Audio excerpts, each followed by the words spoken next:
Where you at, crew? I know you guys saw that title and that thumbnail, and as much as it hurts me to say, my dad did pass away.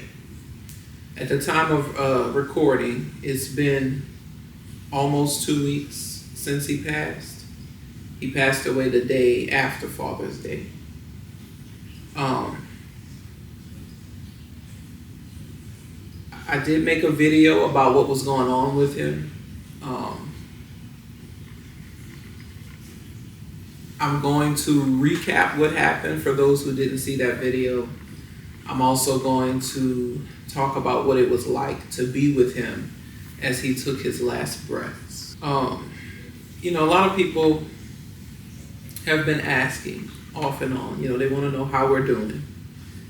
I can say that it is very hard, as you can imagine, but I'm doing better than I thought I would be. And it's weird to say that. You never really imagine what you'll be like. I mean, of course, in the back of my mind, you think when your parents pass away that you'll be like in your 60s or 70s. At least that's our hope. This for me and for us, for my family, which includes not just my two younger brothers and my mom, but my grandparents, my dad's parents,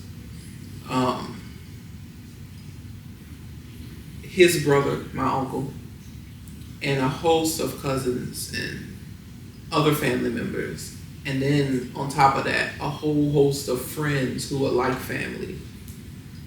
One thing I'm looking forward to doing, that I'm going to do in this video, is not only tell you about the bad, and how tragic it is that we have just lost my dad at 58 years old, but also tell you about what kind of man he was, the life that he led, the things that he did for people, the way he helped people, and the way that he got to help people even after he passed away. So this is not going to be a really sad video. It is, some parts of it's going to be sad because it's just the nature of what's been going on in my life over the past month, I would say. But I always find the silver lining in things and a way to look at the positives. That's the only way that I know to keep going forward. And I think that comes from me coming from very, very strong people. I mean, I know people hear on the media, like on the news and stuff, about how resilient people from New Orleans, how resilient we are. But it's true, we really are. Because when I tell you all of the tragedy and the bad things that have happened, the stressful things that we've had to deal with as a family just over the past 5 years, let alone past 20 years, if we're talking about including Katrina, it's really overwhelming. And the fact that half the people that I know, half the people in my family, still smile and joke and have fun is a miracle. And I choose to see God in that. I choose to see the beauty of the world that we live in rather than looking at the darkness. So let's start off with what happened to my dad. So, like I say, as I'm recording this today, it's Sunday, June 30th. So a month ago, on May 30th, my dad had a fall. And when he fell, he broke his femur bone, which is the bone that connects your knee to your hip. And my dad is a very, very, very strong person. I get my high tolerance for pain from him. Like, he ruptured his Achilles tendon and then went to work the next day, thinking it was a cramp. So when he fell and he was screaming in pain, like that is not him at all. So that was like a wake up call. Like we knew something was really wrong with him. So he went to the ER at that point because he was fussing about it, and I don't know. I don't know if I mentioned it in the last video or not, but he had been falling. He had been fainting, I would say, over the past 4 weeks or so before May 30th. And he went to the ER. My dad didn't like going to the ER. I mean, nobody likes going, but he really didn't like going. But he would call me and I would make him go.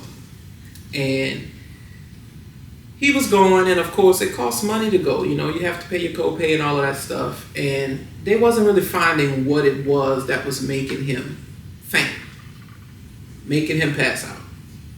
They didn't know what it was. They were doing the test, and I do think that they did everything that they could, but that wasn't good enough for my dad. You know, him going and expending all of that energy and money sitting there for them to not come up with the solution as to what was going on with him. So he didn't want to keep going back because it had gotten to a point up in the last few weeks, I would say, that he was falling like maybe twice a week. So you could imagine how much that could add up. So, you know, he didn't go when he fell the first time on May 30th. But when he fell the second time, and he really was like getting out of his mind. He was delirious. And I think that was the pain. So my dad did have a long-term heart condition that he was trying to manage. And the pain from breaking his femur bone was just too much for his body to endure. It really taxed his heart. So when he got to the ER, he spent the night overnight. I mentioned in the last video that I was up trying to see what was going on with him. The next day, I got up, I went to the hospital. But while I was on my way there is when he coded, and they had to resuscitate him. And then that happened 2 more times. So by the time I got there and was actually able to see him after we talked to the doctors and everything, he was in a coma. And that is how he stayed for the next 3 weeks, the last 3 weeks of his life. And throughout that period, I was traveling back and forth from where I live in Lafayette to New Orleans every day. Sometimes I took like a day or 2 off when I had to, just because my body was telling me, can't keep, taking 3.5 hour drives twice a day, every day. So it's hard going back and thinking about all of that, putting myself back into it, which is why it's taken me a long time to record this video. The first time it was hard to sit down and do this, like it's becoming now, but I'm gonna get through it. Second, I've been doing so much, trying to plan my dad's funeral with my mom, with my brothers, with my uncle. It's really time consuming and difficult. So once we got to the hospital, we talked to the doctors. They was telling us it didn't look good. We tried everything we could try with the doctors. I was even Googling stuff, which I'm sure I was working on those doctors' nerves, coming back and forth with them, telling them, I read this on Google. Can you try this? Can you try that? And much to their credit, they didn't blow me off. They didn't dismiss me. They were really engaging with me and my family. They really showed that they cared for the situation that we were in. The nurses, the doctors, all of the staff took time and care when dealing with us, because they knew how difficult this was for us. So they tried everything. And if it was something that I brought to him that he wasn't a candidate for, they would explain in detail why that wasn't going to work. So fast forward to Father's Day. Me and my brothers made the conscious decision to go spend the day with him as if he wasn't in a coma. because from what they were telling us, he didn't have much time left. And we knew he most likely wouldn't make it to Father's Day 2025. So we went and we spent the day with him. And I was talking to him. I have a card that I'm going to read to you guys and tell you what happened when I read it to him. But we spent the day with him like we normally would have. And I'm thankful and grateful that we had that time, even though he couldn't talk back with us. I know that he knows we were there. Knowing that he knew we were there is what matters most to me, because way back when my dad told me one of his biggest fears was dying alone. I don't really know where he got that from. My dad was a man who would say stuff like that a lot. And sometimes I would ask him, why do you think that? And sometimes he would just respond and say, it just popped into my head. But I distinctly remember him telling me that one time. And throughout this period, I made sure as much as I could to be there so that that fear didn't come true. And I'm happy to say that it didn't. This is the card that I brought to him on Father's Day this year. And because of everything, I didn't even realize it was Father's Day, y'all. Like, this last month has been a blur for me. The last thing I remember is, working towards this channel, trying to figure out what video I was going to do next, planning the next few videos, trying to set up a place in this house for me to do reaction videos. Like, this is what I was focused on when my dad fell. So that was my last sense of time, was at the end of May. So when Father's Day was coming up, it was the day before Father's Day, and I realized, wow, tomorrow is Father's Day. I didn't even realize it. So when I went in the store, they didn't have many cards left. And my eye went straight to this one. And I feel like it had to be the universe. It had to be God guiding me to this card, because it's like the perfect card for him. It says, what is a dad? He's someone who shows his love in little ways that means a lot. In bits of wisdom shared, reassuring hugs, and smiles that say, good job. In quick reminders, a silly joke, and in all the special ways he has of being there for his family. And that describes my dad. From a young age, he told me he didn't subscribe to the stereotypes that society puts on us men about, well, it's not manly to tell your dad you love him or to hug your dad. He did that. I grew up getting hugs from my dad. I grew up with him telling me he loved me every single night. Even if we was fussing about something, he ended the night with, I love you. And I'm like, I don't want to hear that from you right now. We just had an argument. But that was important to him. When me and my brothers would get into arguments, he would always tell me, you never go to bed angry with someone you love. You always try to resolve it. And that's how I live my life today. I'm not a person who holds grudges or stay angry about anything, because being angry does take energy. And you should focus your energy on positive things rather than negative. But that's a tangent. I'm not going to go off on a tangent. Here's what the inside of the card says. Whether you're helping out, giving advice, solving a problem, or we're just having some fun, you put love into everything you do. Thanks for being the best dad anyone could ever have. Happy Father's Day with love. Trey, I always love you. Signed, Cam, Kyle, Steph. So when I read this to him, he was in a coma. But as soon as I finished reading it, a tear came down his eye. And that made me really emotional, because I knew that he could hear me, even though he couldn't respond. And I know that it meant everything to him for us to be there with him for the whole day and to spend time with him. So that's how Father's Day went. And I left around 6 o'clock that evening, and then I went to spend some time with my grandfather, my dad's dad,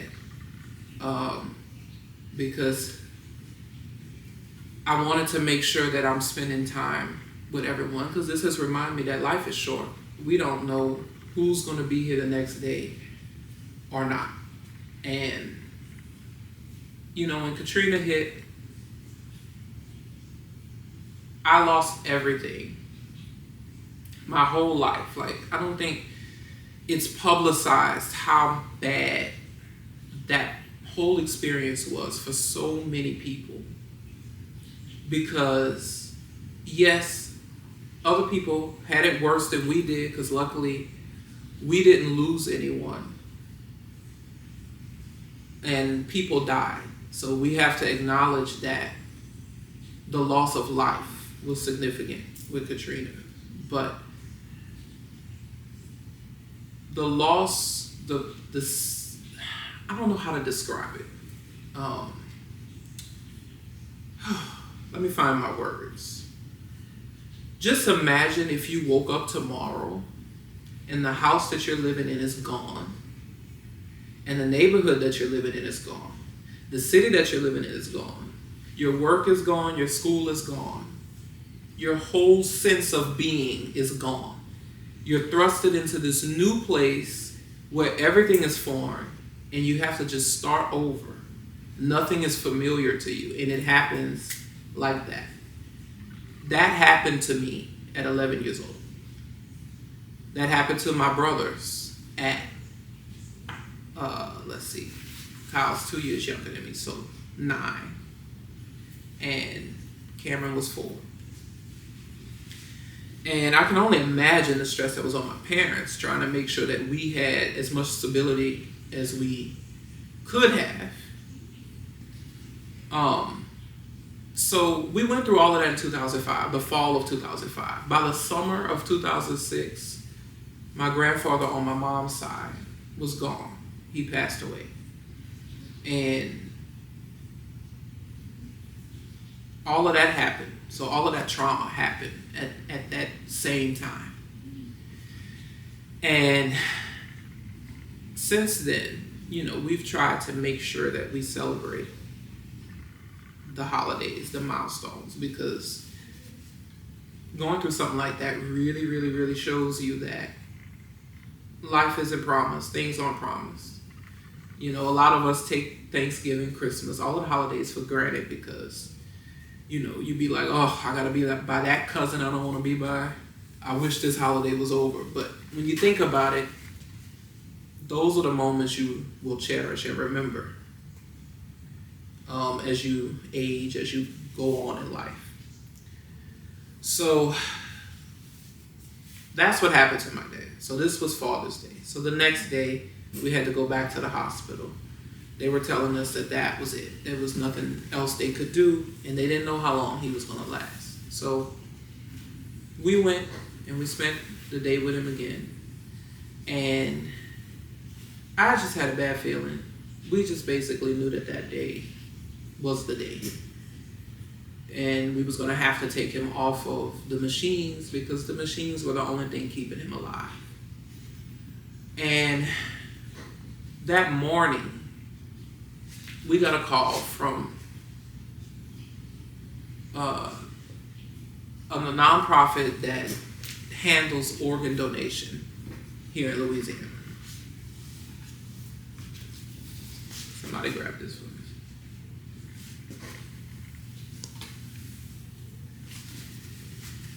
We got a call that morning from a nonprofit that handles organ procurement here in Louisiana.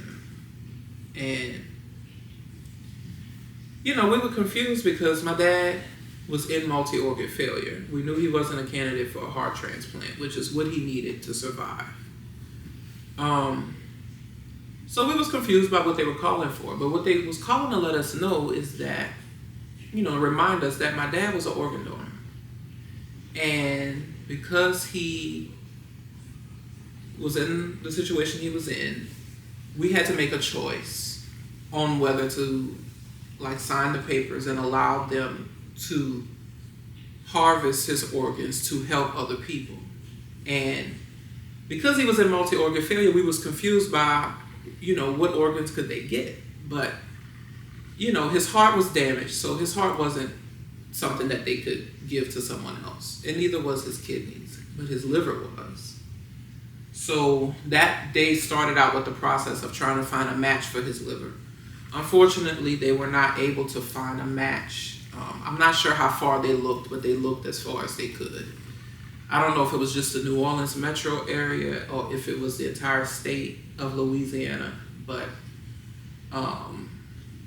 they couldn't find anyone. But, so that was kind of a blow to us after being an uplifting thing, because we was like, he can help people. And then it was like, oh, we can't find anyone. But then they came back and they said he could still donate tissue.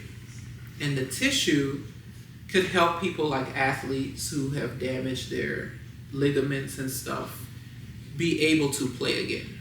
So this leads me into telling you about who my dad was. My dad was a lover of all things sports. He was a youth coach for over 30 years. I don't remember the exact time.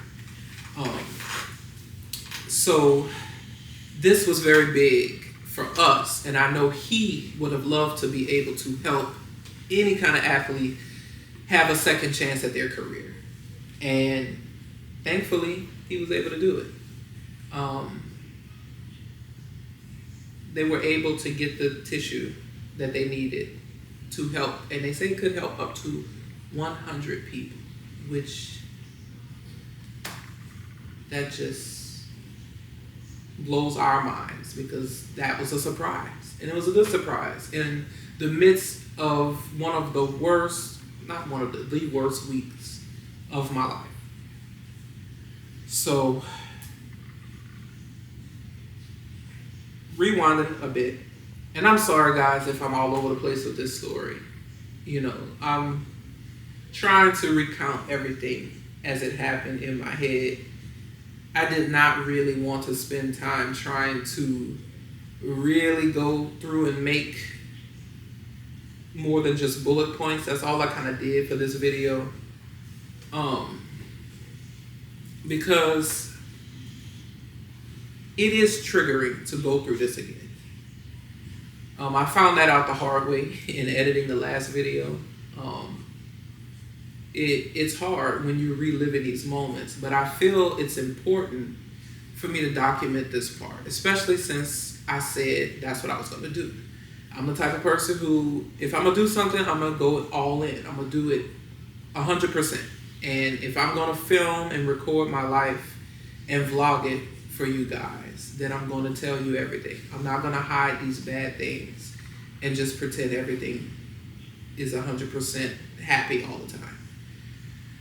So what happened was, after we filled out all the paperwork and had the interview, whatever you needed to do for the organ donation, we went in the room with him. It was me, it was my mom, it was my brothers, Kyle and Cameron, my grandmother, Barbara, who's my dad's mom, and my dad's brother, my Uncle Keith. And we was with him. We played some of his favorite songs. We was talking with him as they took the ventilator off, as they took all of those other machines off of him, which we were grateful for, because our last memory of him got to be how he really looked, and not on all of these machines that looked like they was made for space. It was very emotional. I did not record that part. I went back and forth about it because, like I just said, I want to record everything for you guys, but that was a very private moment, and I didn't want to be absent from the moment. And to record that would have required me to be absent a little bit from that moment. Even though I would have had it on film and I could have watched it again, these few videos that I have on this channel right now is not something I want to go back and watch. I'm already triggered and traumatized enough by it. So I made a decision not to record in the room with my dad. My dad didn't last like probably, I don't think it was even 20 minutes off of the machines. But throughout that time, we prayed with him. We played his favorite songs. And we just held his hands. We was all around him. And the look of peace on his face was just a beautiful moment, but yet it was tragic because you are watching, for me, I know for everyone else in the room it's different, but for me, I'm watching the person who was there for me my whole life. You know, someone who, if I had a bad day at school, I would tell him. Like, this is the kind of relationship I have with my parents. Like, they really are my friends, but yet I know not to mess with them.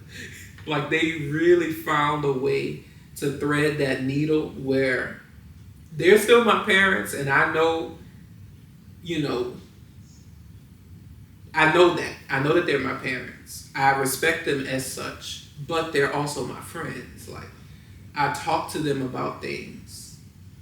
We listen to the same music. Like, we joke about stuff. They watch a lot of the same stuff that me and my brothers watch. So that's how close we were. And I would talk to my dad every day in some form or another. If I didn't talk to him on the phone, then it was a text message. He always made sure to text me, "Good morning, son. Have a good day. Hope you have a good day. Good night, son. You know, make sure you say your prayers. I'll talk to you tomorrow," you know. And I tried my best to make sure that I could do that for him too. That's just the kind of relationship that we had. We did have our ups and downs, as most father and sons do. Sometimes we disagree about things and we'd have an argument about it. But it never changed the fact that he loved me, I loved him. And we always knew that. Like, it was never a moment where that was in question. Hey, I was just checking on you. I know you told me you said some stuff that was going on with you. When you get a break, get a chance later on, just give me a call. Let me know how you doing. Talk to you later, man. I love you. Bye. So this has been extra difficult because it's not like he was trending downward and, you know, we could see it's inevitable, it's coming. You know, in some ways you could look at it on paper and say, okay, he had heart disease. So, if a person has diabetes and they have heart disease, they could end up, that could cost them their life. But, you know, he was fine besides that. At least he did a good job of hiding it if he wasn't fine, because I'm sorry, y'all, the camera overheated. I mean, I have it plugged in, so it's not like it's running out of battery, but I guess I'm talking too much. But what I was saying is, when Cameron was on a lakefront and he was scared that those birds was going to shit on his head, my dad saw that and he called and he was telling me that happened to him. So here's the voicemail that he left me. Bruh, I know you're getting your infusion and stuff, but I'm sitting in the Walmart parking lot and a bird shit on my sleeve. Motherfucker. Damn it. Now I gotta wash my shirt. So I just wanted to call and tell you so you can let Cameron know he don't know I got shitted on. I got shitted on too. Talk to you later.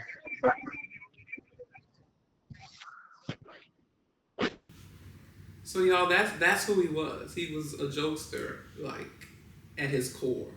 Like, sometimes I'd be like, "Dad, look, this is not the time to be making jokes." But that's how he was. And I'm kind of like that, just not as much as him. Like if we talk about a scale of 1 to 10, I'm kind of like maybe at a 6. My dad was like a 10. But that's what I love the most about him, you know. He wasn't ever too serious. And I cherish that about him. So right before I skipped a part. Because my dad was a organ donor, we got a few things because of that. One is a medallion that I'll show you guys in a minute, thanking him for the gifts that he was able to give to people. Another was a flag flew in his honor in front of Ochsner Medical Center, which, for those who aren't from New Orleans, is like one of the biggest hospitals in the region, you know. So that was a big deal for us to be able to do that in his honor. I felt a lot of pride doing that, and I got to be the one to hoist it up on the flagpole.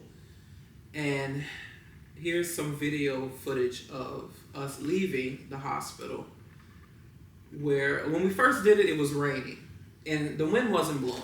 But as I was leaving out, the wind picked up, and I got to see my dad's flag flying below the New Orleans skyline, which was just, to me, a subtle way of him letting me know that everything's going to be okay.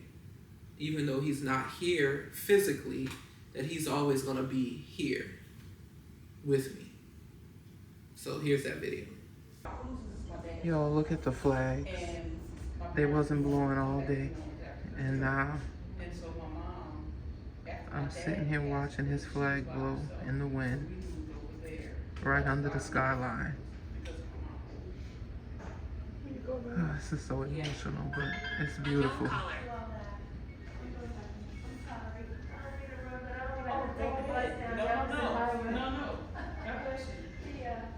Hello? Take care, Eddie. All right. I love you, Dad. I know. Yep. You've been such a blessing to me.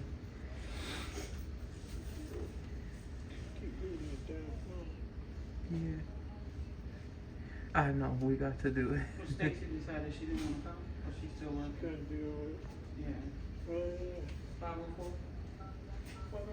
957. And I'm sitting here and I'm looking. My dad's flag flying in front of auction.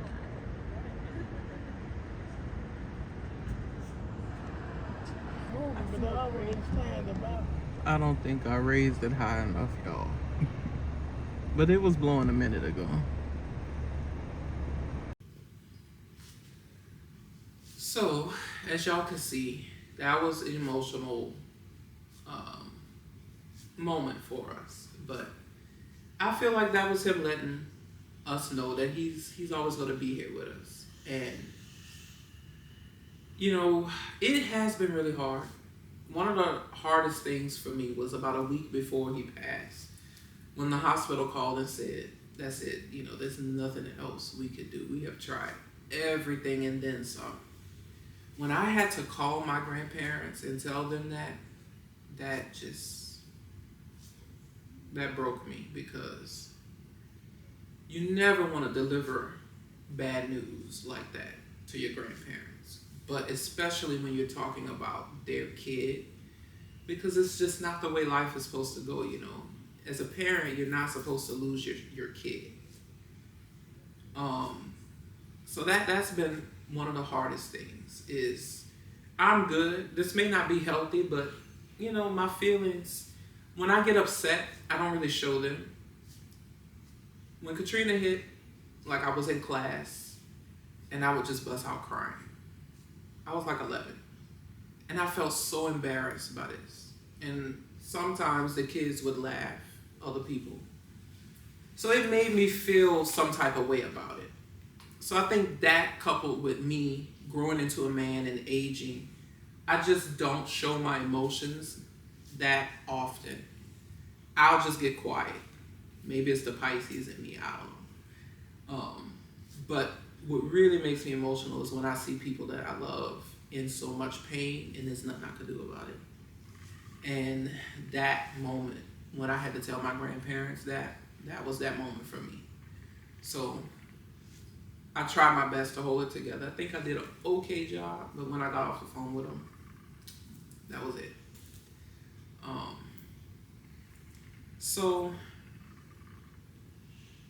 right now, I'm at peace with it. I don't know how my feelings are gonna feel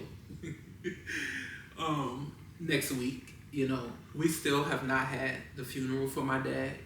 That's a whole nother topic. It's been horrific trying to plan this and finding the cost of all of this stuff. It's like, dang, you can't afford to live in this country at this moment.